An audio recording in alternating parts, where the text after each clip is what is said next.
আসসালামু আলাইকুম প্রিয় চাকরি প্রত্যাশী ভাই বোনেরা, সবাই কেমন আছেন? আশা করি সবাই ভালো আছেন। দীর্ঘ কিছুদিন আমার এই ইউটিউব চ্যানেলে আমি ভিডিও দিতে পারিনি, সবার কাছে দুঃখ প্রকাশ করছি। এখন থেকে প্রতিদিন আপনারা ভিডিও পাবেন, একটি দুইটি করে সরকারি ও বেসরকারি চাকরির সার্কুলার। যারা চাকরি প্রত্যাশী ভাই বোনেরা রয়েছেন, প্রথমবারের মধ্যে ভিডিওটি দেখছেন আমার ইউটিউব চ্যানেলে বা ফেসবুক পেজে, অবশ্যই আমার চ্যানেলটি সাবস্ক্রাইব করে বেল বাটনটি অন করে দিতে ভুলবেন না। আমি চলে যাচ্ছি মূল পর্বে। এই সার্কুলার হলো বাংলাদেশ পর্যটন কর্পোরেশন। যারা সরকারি চাকরি প্রত্যাশী রয়েছেন তারা আমার এই ভিডিওটি দেখে আবেদন করতে পারবেন। আমি A to Z সব কিছু জানিয়ে দেব। আশা করি ভিডিওটি আপনারা সম্পূর্ণ দেখবেন। 1 নম্বর পদে রয়েছে সহকারী প্রকৌশলী ইলেকট্রিক্যাল, গ্রেড 9, বেতন স্কেল 22,000 থেকে 53,000 টাকা, পদ সংখ্যা 1টি, যোগ্যতা BSc ইঞ্জিনিয়ারিং, পেশাগত ক্ষেত্রে অভিজ্ঞতা সম্পন্ন প্রার্থীকে অগ্রগতি দেওয়া হবে। এখানে মূলত সকল জেলা আবেদন করতে পারবেন সব পদের জন্য। আমি A to Z সম্পূর্ণ আপনাদের জানিয়ে দেব। কিভাবে আবেদন করবেন, কত টাকা ফি লাগবে, ফিটি কিসের মধ্যে প্রদান করবেন, A to Z সেটা আমি শেষে জানিয়ে দেব। এবং 2 নম্বর পদে রয়েছে হিসাব রক্ষক কর্মকর্তা, গ্রেড 9, বেতন স্কেল 22,000 থেকে 53,000 টাকা, পদ সংখ্যা 5টি, শিক্ষাগত যোগ্যতা দ্বিতীয় শ্রেণী মাস্টার ডিগ্রি বা সমমান CGPA-তে অথবা SSC বা SSC-তে প্রথম বিভাগ সহ দ্বিতীয় শ্রেণী স্নাতক ডিগ্রি বা সমমান ডিগ্রি।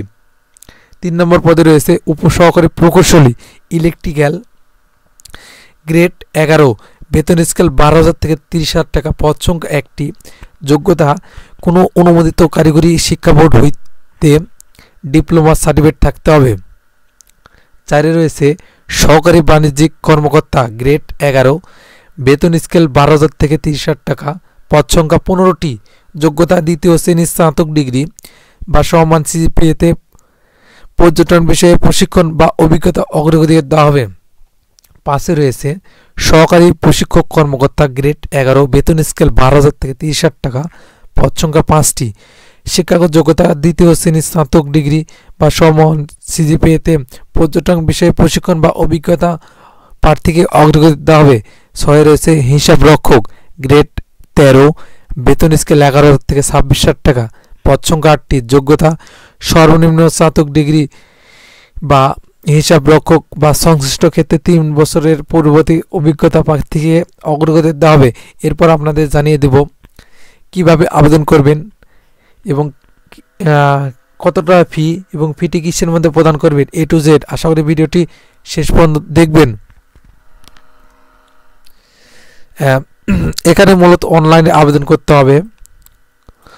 অনলাইনে আবেদনপত্র পূরণ ও পরীক্ষা ফি জমাদানের শুরুর তারিখ 28 ডিসেম্বর 2023 বেলা 12টায়। আমি এই ভিডিওটি তৈরি করছি 28 ডিসেম্বর। আমার এই ভিডিওটি দেখার পরেই আপনার আবেদন করতে পারবেন, কোনো সমস্যা নেই। অনলাইনে আবেদনপত্র জমাদানের শেষ তারিখ 9 ফেব্রুয়ারি 2024 সাল। এখানে মূলত অনেক দিন সময় দিয়েছে, কিন্তু আপনারা আগে আবেদন করবেন, পরে সার্ভারের জটিলতার জন্য আবেদন করতে পারেন না।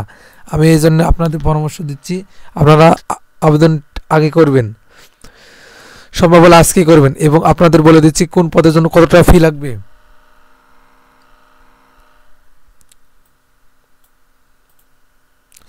এখানে মূলত টেলিটক প্রিপেড সিমের মধ্যে ফিটি প্রদান করতে হবে। 2 থেকে 3 পদের জন্য লাগবে 600 টাকা ফি এবং টেলিটক সার্ভিসিং চার্জ বাবদ 69 টাকা, মোট 669 টাকা দিতে হবে 1 থেকে 2 পদের জন্য।